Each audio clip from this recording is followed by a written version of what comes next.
بتخاف من بكرة؟ بتحس الدنيا هيك رح تبلعك؟ بحاسس حالك لحالك؟ ومين ما خاف من المستقبل؟ على فكرة أنت مو الشخص الوحيد اللي معدي بهي الظروف. طب شو لو قلت لك إنه في حدا خاف أكتر منك؟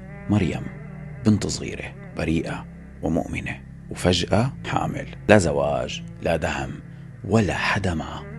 مجتمع ما بيرحم، لسه أضرب من المجتمع اللي نحن هلأ فيه. وصلت لحافة الانهيار وقالت: يا ليتني مت قبل هذا وكنت نسيا منسيا. يعني يا ريتني ما خلقت. شايف قديش كانت مكسورة؟